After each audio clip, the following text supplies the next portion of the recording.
Hello friends, welcome back to cinema secrets. இன்னைக்கு இந்த வீடியோவில் நான் பேச போகிற விஷயம் இது வரைக்கும் நீங்கள் யூடியூப்ல கேட்டிருக்கிறதுக்கான வாய்ப்புகளே கிடையாது. காரணம் என்னன்னு பார்த்தீங்கன்னா, இந்த சினிமா சம்பந்தப்பட்ட விமர்சகர்கள் எல்லாருமே இந்த மேட்டரை பேசவே மாட்டாங்க. அவங்களுக்கு தெரியாமலாம் ஒன்றும் இல்லைங்க, அவங்களுக்கு நல்லாவே தெரியும். இருந்தாலும் அதில் ஒரு சில பேர் ஒரு சில ப்ரொடக்ஷனோட ரொம்ப நெருக்கமாக இருப்பாங்க, ஒரு சில பேர் சில நடிகர்களோட நெருக்கமாக இருப்பாங்க. இதன் காரணமாக சினிமாவில் இருக்கிற அத்தனை விஷயத்தையும் நம்ம ஓப்பனாக பேசணும் அப்படின்ற ஒரு அவசியம் அவங்களுக்கு கிடையாது. ஆனால் நம்ம யாரோடய நெருக்கமாக இல்லை, அதனால போட்டு உடச்சிட வேண்டியதுதான். ரசிகர்களை ஏமாத்துற எந்த நடிகனோட முகத்திரையும் கிழிக்கிறது தான் சினிமா சீக்ரெட்ஸோட வேலையை நண்பர்களே. அந்த வரிசையில் இன்னைக்கு நான் பேச போகிறது 2027 அப்புறமா நம்ம தமிழ் சினிமாவே தலைகீழ மாறப்போகுது அப்படின்னு சொன்னால் உங்களுக்கு எவ்வளோ ஆச்சரியமாக இருக்கும். எந்த லெவலில் மாறப்போகுதுன்னா, நீங்கள் நினைக்காத அளவுக்கு மாறப்போகுது. அது எப்படி மாறப்போகுது அப்படின்றத பற்றி படிப்படியாக ஸ்டெப் பை ஸ்டெப்பாக இந்த வீடியோவில் நான் பேச போகிறேன். அதனால இந்த வீடியோவை கண்டிப்பா நீங்க கடைசி வரைக்கும் பாருங்க. அப்பதான் உங்களுக்கு தமிழ் சினிமா ஃபியூச்சர்ல எப்படி இருக்கும் அப்படின்ற ஒரு புரிதல் ஏற்படும். இதையும் தாண்டி ஃபிலிம் மேக்கர் ஆகணும் அப்படின்னு ஆசைப்படுற அத்தனை பேருக்கும் இந்த வீடியோ உறுதுணையா இருக்கும். ரசிகர்களாகிய உங்களுக்கும் பயங்கர என்டர்டெய்னிங்கா இருக்க போது. அதாவது கடைசி 5 வருஷத்துல பாத்தீங்கன்னா, இந்த மாஸ் ஹீரோக்கள்னு சொல்லக்கூடிய மாஸ் ஹீரோன் மார்தட்டி கொண்டிருக்கும் பல நடிகர்களோட படங்கள் எல்லாம் மண்ணை கவிடுச்சு அப்படின்னு சொன்னா சத்தியமா ரசிகர்கள் ஏத்துக்கவே மாட்டாங்க. அதுக்குதான் நம்ம கிட்ட லைவ் ரிப்போர்ட்டே ஒன்று இருக்குது. அந்த ரிப்போர்ட்ல என்ன மேட்டர் இருக்குன்னு நான் சொல்றேன். அதாவது இவங்க நடிகிற படங்கள் எல்லாமே ஹை பட்ஜெட் படம் தான், இவங்க படங்கள் 100 கோடி 200 கோடின்னு வசூல் பண்ணுது அப்படின்னு சொல்றதெல்லாம் சுத்த பொய்ங்க, உருட்டு, சரியான உருட்டு அதெல்லாம். அது மட்டும் இல்லாமல் 300 கோடி ரூபா பட்ஜெட், 400 கோடி ரூபா என் படத்துக்கு பட்ஜெட் தெரியுமான்றாங்க.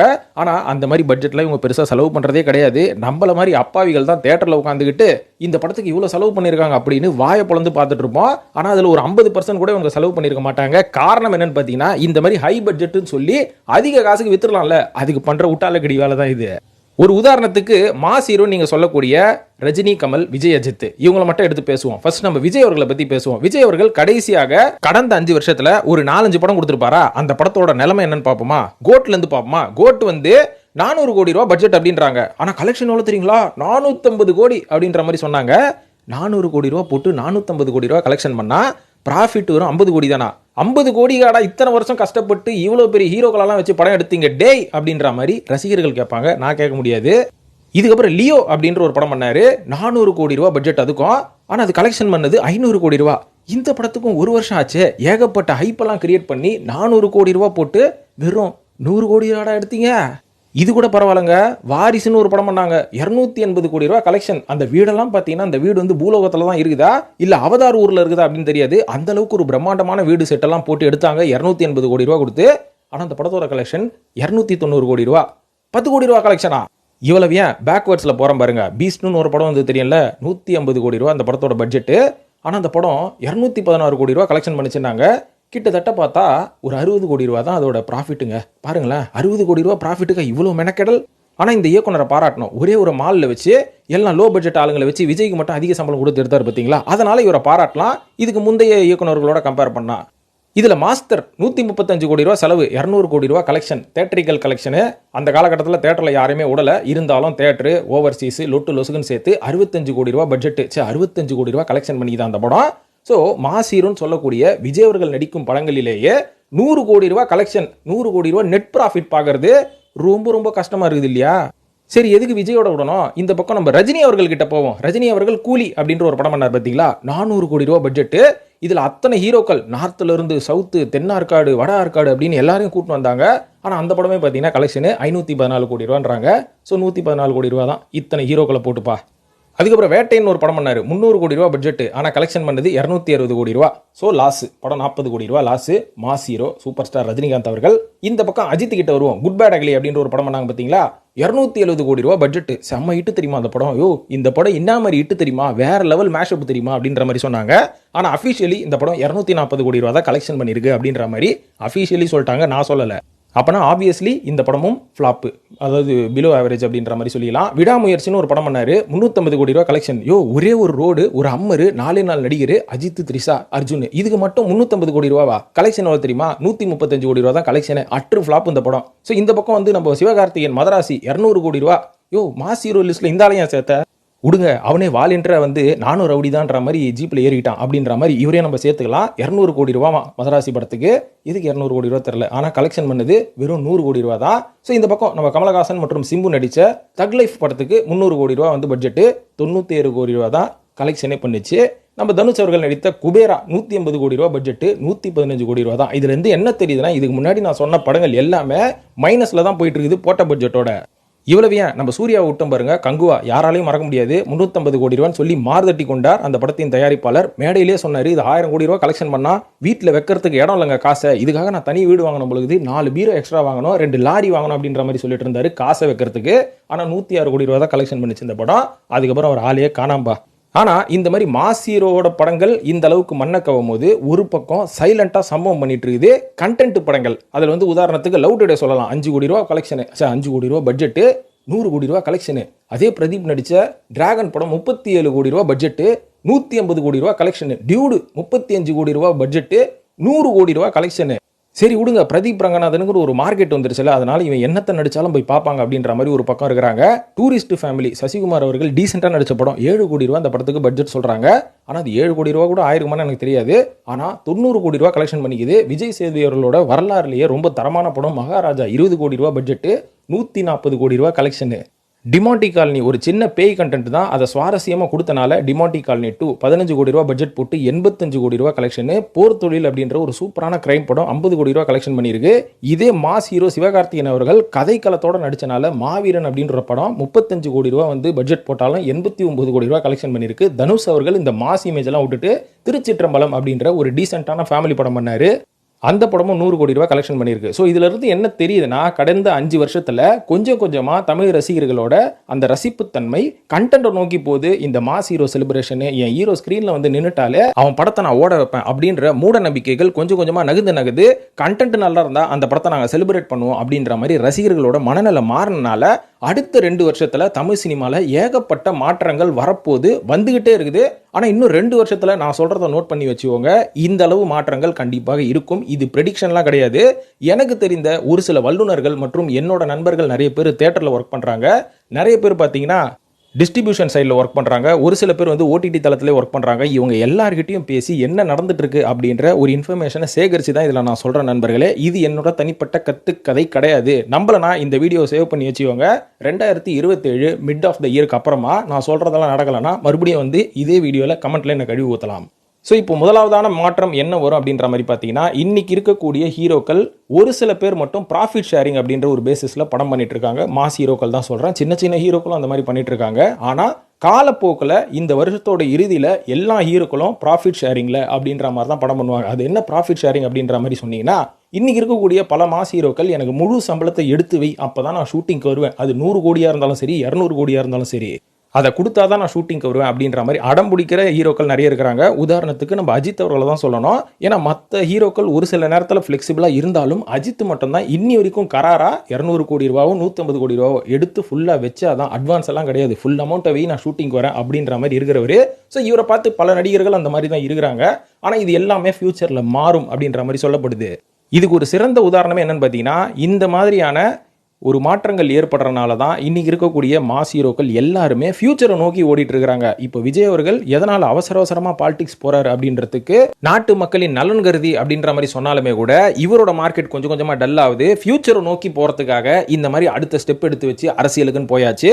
இந்த பக்கம் அஜித் பார்த்தீங்கன்னா, எனக்கும் வந்து மார்க்கெட் கொஞ்சம் கொஞ்சமா கம்மியாகுது, ஏன் படங்களும் அந்த மாதிரி மண்ணை கவிட்டு இருக்குது, அதனால என்னோட ஃபியூச்சர் என்ன பார்க்கணும் அப்படின்றதுக்காக அவர் ரேசிங்கை நோக்கி ஓடிட்டு இருக்காரு. ரஜினி அவர்கள் ரிட்டையர்மெண்ட் மோடுக்கே வந்தாச்சு. நம்ம கமலஹாசன் அவர்கள் ஓடிடி தளம் எந்த ஒரு ஃபியூச்சருக்கு எந்த ஒரு டெக்னாலஜி மாறினாலும் அந்த டெக்னாலஜிக்கு அடாப்ட் ஆகிறது தான் நம்ம உலகநாயகன் கமலஹாசன். ஆனால் அவரும் அரசியலுக்கு வந்துட்டார் இல்லையா. ஸோ இந்த மாதிரி மாஸ் ஹீரோக்களோட அடுத்தடுத்த லெவல் அடுத்தடுத்த ஃபியூச்சரை பார்த்துட்டு அவங்க ஓடிட்டாங்க.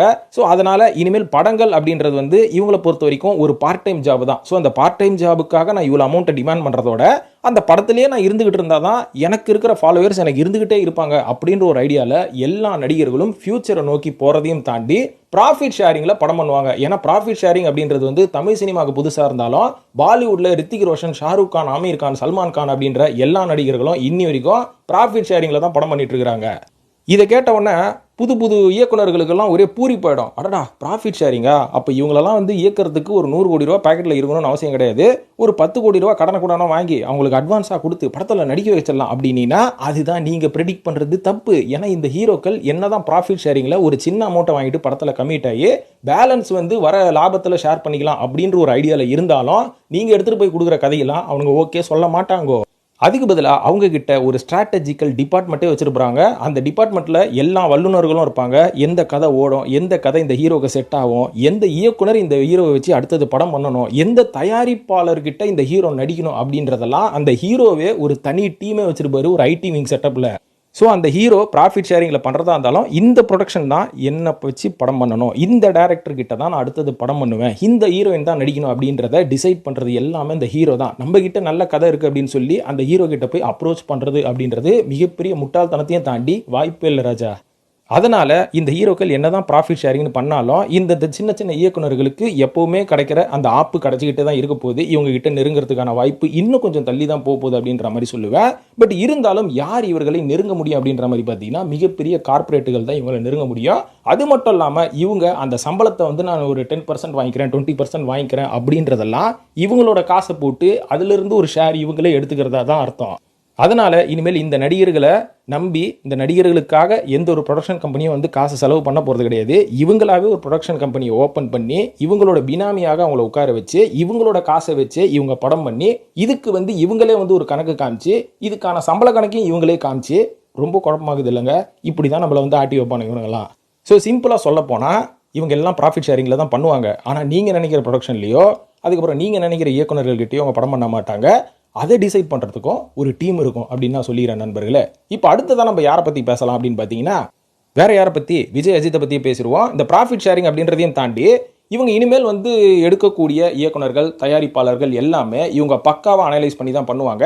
ஏன்னா இதுக்கு முந்தைய ஜென்ரேஷனாக இவங்க 2 பேரும் இருக்கும் போது இவங்க ஒரு சில மேனேஜர்ஸை நம்பி இவங்க வேலை போயிட்டாங்க அப்படின்ற மாதிரி சொல்லலாம். ஏன்னா அந்த மேனேஜர்ஸ் வந்து அவங்களோட சுயநலத்துக்காக கண்ட கதையிலலாம் இவங்களை நடிக்க வச்சு அஜித் விஜயோட மார்க்கெட்டை ஒரு டைமில் காலி பண்ணாங்க. ஆனால் இன்னைக்கு யங்ஸ்டர்ஸாக சுற்றி வச்சு எது வந்து வேர்ல்டு வைடு போவோம், எது பேன் இண்டியா ஃபிலிமாக போவோம் அப்படின்னு அனலைஸ் பண்ணுறதுக்கே இவங்க ஒரு டீம் வச்சிருக்காங்க அப்படின்றது தான் நிதர்சனமான உண்மை. அதனால் இந்த மாஸ் ஹீரோக்கள் எப்போவுமே மாசாக தான் இருப்பாங்க, கலெக்ஷன்ஸு பெருசாக போகாது. இருந்தாலும் இன்னும் 2 வருஷத்தில் இவங்க வேற எந்தெந்த மாதிரியான தளத்திலலாம் காசு பார்க்கலாம் அப்படின்றத நோக்கி தான் ஓடுவாங்களே தவிர மறுபடியும் இந்த தேட்டரிக்கல் செலிப்ரேஷன் அப்படின்றதெல்லாம் கொஞ்சம் கொஞ்சமாக கம்மியாக ஆரம்பிச்சிடும். அதுதான் இன்னும் 2 வருஷத்தில் நடக்க போகுது. இப்போ அடுத்த பாயிண்ட் என்ன அப்படின்னு பார்த்தீங்கன்னா ஓடிடி ஸ்டார்ஸ் அப்படின்ற மாதிரி ஒரு தனிப்பட்ட ரகமாக ஒருத்தன் உருவாவானுங்க.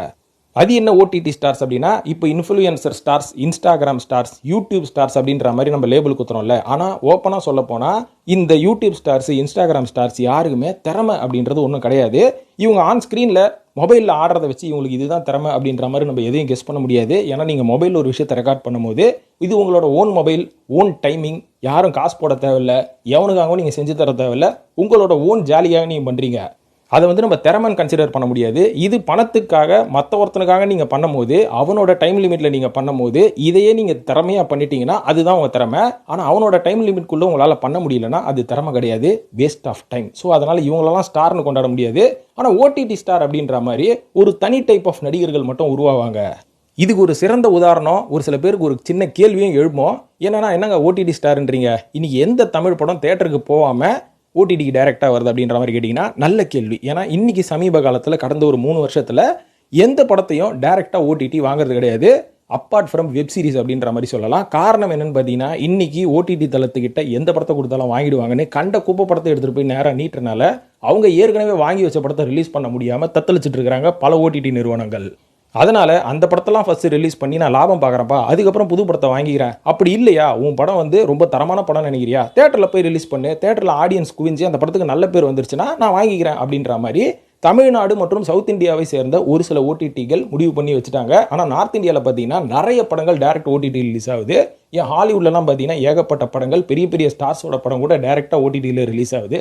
2 நாளைக்கு முன்னாடி கூட ஒரு படம் பார்த்தாங்க ஹாலிவுட்டில், நம்ம பட்டிஸ்தாவும் ஜேசன் மோமோவும் நடித்த அந்த பிரேக்கிங் க்ரூவா, அது கூட பார்த்தீங்கன்னா டேரெக்டாக ஓடிடி ரிலீஸாக செமையாக இருந்தது அந்த படம். ஸோ இந்த மாதிரி பல படங்கள் டேரக்ட் ஓடிடியில் போகுது.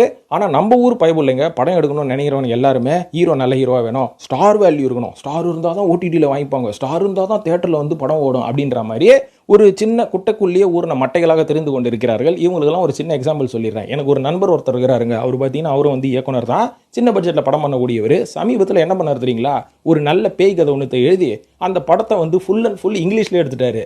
உதாரணத்துக்கு இங்கிலீஷ் டைலாக்ஸு, அதுக்கப்புறம் இங்கிலீஷ்லேயே தான் ஃபுல்லாக இங்கிலீஷ் படம், ஆங்கில படமாக இருக்கும்னு வச்சுக்கோங்களேன். ஆனால் உள்ள நடித்த நடிகர்களும் ஆங்கில நடிகர்கள். போய் வெளிநாட்டிலேருந்து எல்லாரையும் போய் எட்டுன்னு வந்துட்டார், லண்டன் அப்படி இப்படின்னு போய் சுற்றி ஒரு 5 நடிகர்களை கூட்டின்னு வந்து ஈவில் டெட் மாதிரி ஒரு படத்தை எடுத்து ஒரு ஓடிடி தளம் லண்டனில் இருக்குது, அந்த ஓடிடி தளத்துக்கு டைரெக்டாக வித்துட்டாரு. முடிஞ்சு போச்சு பிஸ்னஸ், அவள் தான் படத்தை எடுத்த மாதிரி ஆச்சு, நம்மளோட சாட்டிஸ்ஃபேக்ஷன் நிறைவேறிடுச்சு, பிஸ்னஸ் பண்ண மாதிரி ஆயிடுச்சு. இப்படிலாம் உலகத்தில் நடந்துட்டு இருக்கு. இது எத்தனை பேருக்கு தெரியும் நம்மளுக்கே தெரில. அதனால் எடுத்தால் தமிழ் படம் தான் எடுப்பேன், மண் சார்ந்த படம் தான் எடுப்பேன், ஜாதி சம்மந்த படம் தான் எடுப்பேன், அதுக்கப்புறம் ஒடுக்கிற படம் தான் எடுப்பேன், அப்புறம் தமிழர்களுக்காக படம் தான் எடுப்பேன்னு உட்காந்துட்டு இருந்தீங்கன்னா உட்காந்துக்கிட்டே இருக்க வேண்டியது தான். டெக்னாலஜியை வச்சு இன்றைக்கி நம்ம டெக்னாலஜி எந்த அளவுக்கு ஸ்ப்ரெட் ஆகிருக்கு, படத்தோட அந்த வியூ எந்த அளவுக்கு ஸ்ப்ரெட் ஆகிருக்கு, ஆடியன்ஸ் எந்த லெவலுக்கு வைடர் ஆகிருக்காங்க அப்படின்றத அனலைஸ் பண்ணி ஓடிடியில் படம் பண்ணுங்கள். கண்டிப்பாக ஓடிடி வாங்கிப்பாங்க உங்கள் படத்தை. அடுத்த மாற்றம் என்ன நடக்கும் அப்படின்ற மாதிரி பார்த்தீங்கன்னா, இப்போ ஆக்டருக்குன்னு ஒரு பிராண்ட் ஒன்று இருக்குது பார்த்தீங்களா, இந்த பிராண்டு கொஞ்சம் கொஞ்சமாக வேனிஷ் ஆகி டேரக்டருக்குன்னு ஒரு பிராண்டு வரும். அந்த பிராண்ட் இப்போவே ஆரம்பிச்சிருச்சு, ரொம்ப காலத்துக்கு முன்னாடியே ஆரம்பிச்சிருச்சு. ஆனால் அது இன்னமும் ட்ரிபிள் மடங்கு இன்க்ரீஸ் ஆகும் அப்படின்ற மாதிரி சொல்கிறாங்க. உதாரணத்துக்கு ஒரு காலகட்டத்தில் கே.எஸ். ரவிக்குமார் படம்னா கண்ணை மூடிட்டு போவாங்க, முருகதாஸ் படம்னா ஒரு மிகப்பெரிய எதிர்பார்ப்போட போவாங்க, இந்த படத்தில் வேறு லெவலில் ஏதாவது ஒன்று இருக்கும்னு சொல்லி. சங்கர் படம்னா ஒரு பிராண்டு, சங்கர்னாலே பிரம்மாண்டம் அப்படின்ற மாதிரி அந்த காலகட்டத்தில் இந்த 3-4 இயக்குனர்கள், அப்புறம் மணிரத்னம் அவர் ஒரு ட்ரெண்ட் செட்டர் அப்படின்ற மாதிரி தான் இருந்தது. இன்றைக்கி பார்த்தீங்கன்னா சுதா கொங்கரா, பிரதீப் ரங்கநாதன், லோகேஷ் கனகராஜ், அட்லி அப்படின்ற மாதிரி ஒரு 4-5 பேர் இருக்கிறாங்க. இதே 4-5 பேர் ஃபியூச்சரில் 40-50 பேராக மாறும் இன்னும் 2 வருஷத்தில். இந்த 40-50 இயக்குனர்களோட படங்கள் அவங்களோட பேரை போட்டுட்டாலே அந்த படம் என்ன கர்ம படமாக இருந்தாலும் அங்கே போய் பார்ப்போம் அப்படின்ற அளவுக்கு ரசிகர்களோட மனநல மாறும்ன்ற மாதிரி சொல்கிறாங்க. இது மட்டும் இல்லாமல் இப்படி ஒரு மாற்றம் வரவேற்கத்தக்கது அப்படின்ற மாதிரி நம்ம சொல்லலாம். அது எப்படி மாறப்போகுது, எந்தெந்த படங்களை கொடுத்து அந்த இயக்குனர்கள்லாம் ப்ரூவ் பண்ணுறாங்க அப்படின்றத நம்ம பொறுத்திருந்து பார்ப்போம்.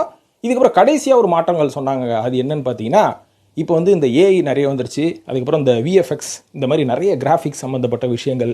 ஸோ ஏஐ ஆர்டிஃபிஷியல் இன்டெலிஜென்ஸ் வந்ததுலேருந்து இன்றைக்கி இருக்கக்கூடிய ஜூனியர் ஆர்டிஸ்ட்டுகள், பேக்ரவுண்ட் ஆர்டிஸ்ட் நம்ம தமிழ் சினிமாவில் சொல்லுவோம் பார்த்தீங்களா, ஸோ இவங்களோட வேலை வாய்ப்புகள்லாம் கம்ப்ளீட்டாக போயிடும் அப்படின்ற மாதிரி எதிர்பார்க்கப்படுது. காரணம் என்னன்னு பார்த்தீங்கன்னா, இந்த மாதிரி பேக்ரவுண்ட் ஆர்டிஸ்ட், ஜூனியர் ஆர்டிஸ்ட் இவங்க எல்லாருமே பார்த்தீங்கன்னா க்ரௌடுக்கு தான் யூஸ் பண்ணுவாங்க.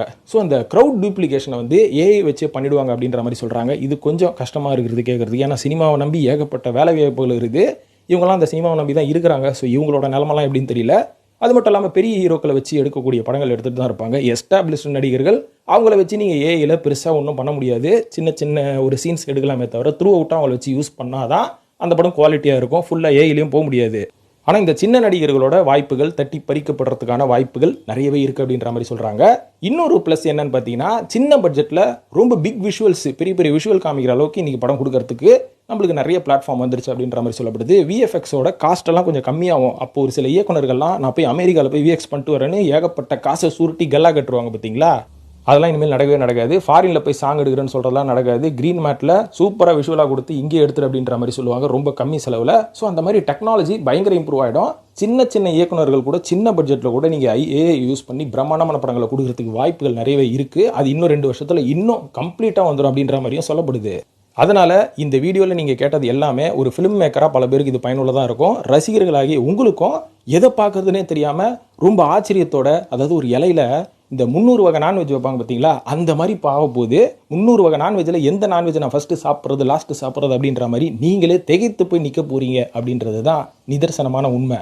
அதனால் இந்த மாற்றத்தை பற்றி உங்களோட கருத்துக்கள் என்ன அப்படின்றத மறக்காமல் கமெண்ட்டில் போடுங்க, நானும் படித்து தெரிஞ்சுக்கிறேன். இதையும் தாண்டி வேற ஒரு மாற்றமும் வரப்போகுது தெரியுங்களா, அது உங்களுக்கு தெரியாதுல்ல, நான் சொல்கிறேன் பாருங்க அப்படின்ற மாதிரி நினச்சிங்கன்னா அதையும் கமெண்ட்டில் போடுங்க. அடுத்தது என்ன வீடியோ போடலாம் அப்படின்றதையும் கமெண்ட்டில் போடுங்க. ரொம்ப நாளாக ஒரு நண்பர் கமெண்ட்டில் ஐஸ்வர்யா லட்சுமியை பற்றி கேட்டுக்கிறாரு, அப்படின்னாங்க ஸ்பெஷலு நானும் படித்து கிடிச்சு தெரிஞ்சு அடுத்த வீடியோவில் போடுற நண்பர்களே. நன்றி, வணக்கம்.